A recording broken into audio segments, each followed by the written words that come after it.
हंसते हुए शेर की खोई हुई ताज। शेरों का राजा लियो एक बहुत ही मजेदार समस्या में फंस गया है। उसकी ताज खो गई है। उसे शक है कि शरारती बंदर ने ताज चुराकर मजाक किया है। लियो अपनी ताज ढूंढने के लिए एक हंसी मजाक से भरी यात्रा पर निकल पड़ता है। दिशिडो, फिसलन भरी पहाड़ी। लियो बंदर के ठिकाने तक पहुंचने के लिए पहाड़ी पर चढ़ने की कोशिश करता है, लेकिन वह फिसलकर नीचे कीचड़ से ढकी ढलान पर गिर जाता है।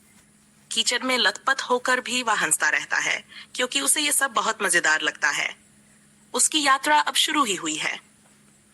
मछली वाला मजेदार सामना। पहाड़ी के नीचे गिरते ही लियो एक तालाब में जा गिरता है जो मछलियों से भरा होता है। वहां उसकी मुलाकात एक अजीब बोलने वाली मछली से होती है, जो उसे उसकी ताज ढूंढने में मदद करने का वादा करती है। पर पहले वो दोनों कुछ मजेदार चुटकुले साझा करते हैं। दृश्य गुब्बारे वाली भागम भाग।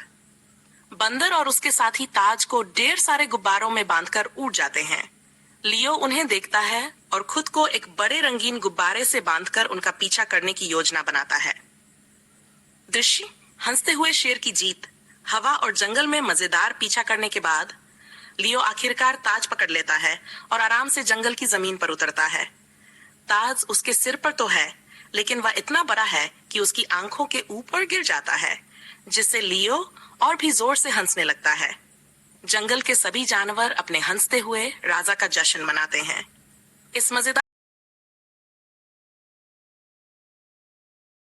यात्रा एक जादुई टोपी के साथ। मैक्स एक जिज्ञासु और चंचल 12 वर्षीय लड़का शहर के बीच में एक पुरानी धूल भरी दुकान में पहुंचता है। अंदर उसे एक जादुई टोपी मिलती है जो उसे मजेदार शक्तियां देने का वादा करती है। मैक्स टोपी पहनता है और अचानक हर तरह की मजेदार चीजें होने लगती हैं। उसके जूते पंख उगाते हैं, उसका बैग नाचने लगता है और उसके बाल स्पेगेटी में बदल जाते हैं। नए पंखों वाले जूतों के साथ मैक्स अचानक आसमान में उड़ने लगता है। लेकिन उड़ने वाले जूतों को नियंत्रित करना इतना आसान नहीं है। वह बादलों के बीच से गुजरता है, पक्षियों से बचता है और एक गर्म हवा के गुब्बारे के पास से निकलता है, जहां के यात्री चौंक कर उसे देखते हैं।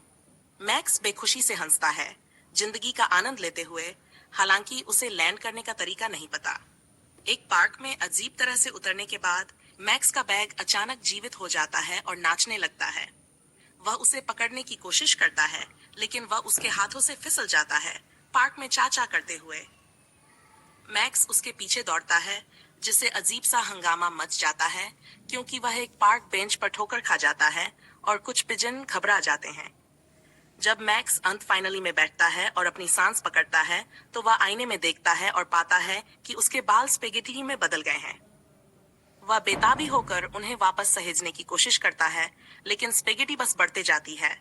पेड़ की शाखाओं, पार्क बेंचों और यहाँ तक कि एक गुजरते हुए कुत्ते में उलझ जाती है।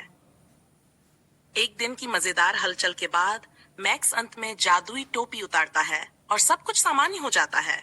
न उड़ने वाले जूते, न नाचने वाला बैग और सौभाग्य से न स्पेगेटी के बाल।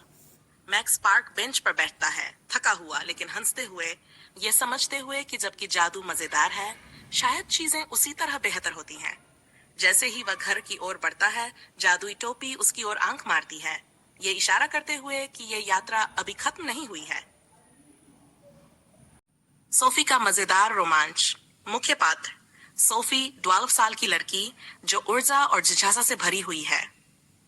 दृश्य 1 अजीब सुबह की शुरुआत।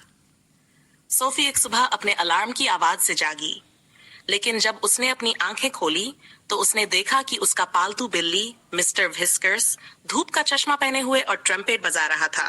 सोफी ने हंसते हुए सोचा कि वह अभी भी सपना देख रही है। उसने अपनी आंखें मली, लेकिन नहीं, मिस्टर व्हिस्कर्स सच में एक ट्रम्पेट बजाने वाला सुपरस्टार बिल्ली बन चुका था। दृश्यता बात करने वाला अनाज का कटोरा।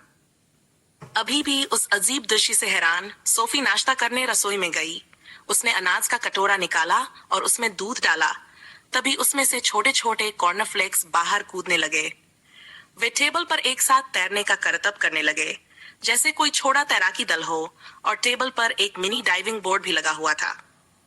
दृश्य 3 भागती हुई साइकिल। नाश्ते के बाद सोफी ने सोचा कि थोड़ी ताजी हवा लेने के लिए बाहर जाया जाए। उसने अपनी साइकिल उठाई और जैसे ही उसने पैडल मारा, साइकिल ने अपनी ही मर्जी से दौड़ना शुरू कर दिया। साइकिल रास्ते से हटकर सीधे पार्क के फव्वारे की ओर जाने लगी, लेकिन टकराने की बजाय साइकिल ने अचानक पंख उगा लिए और फव्वारे के ऊपर से उड़ने लगी। सोफी की हंसी रुकने का नाम ही नहीं ले रही थी। दिस ईयर, उछलती हुई बबल गम। थोड़ी देर बाद सोफी बबल गम चबाने लगी, लेकिन ये कोई साधारण बबल नहीं था। ये इतना बड़ा हो गया कि उसने सोफी को हवा में उठा लिया। वह अपने घर के ऊपर तैरने लगी, जैसे कोई गुब्बारा हो। जब वह अपने पड़ोसियों के ऊपर से गुजरी, तो वे उसे देखकर हाथ हिलाने लगे और सोफी भी हंसते हुए उन्हें जवाब में हाथ हिलाने लगी। दृश्य में अंत। सोफी कहाँ गई? आखिरकार सोफी का बबल फूट गया और वह धीरे धीरे नीचे अपने आंगन में उतर आई। लेकिन जब वो पहुंची तो सब कुछ उल्टा था। पेड़ आसमान से उग रहे थे, पक्षी तैर रहे थे और उसका घर अपनी छत पर खड़ा था। सोफी ने सिर खुजलाते हुए सोचा, क्या मैं अब भी सपना देख रही हूँ, या मैं किसी और भी अजीब दुनिया में आ गई हूँ? इस अजीब और मजेदार रोमांस से भरी कहानी बच्चों के लिए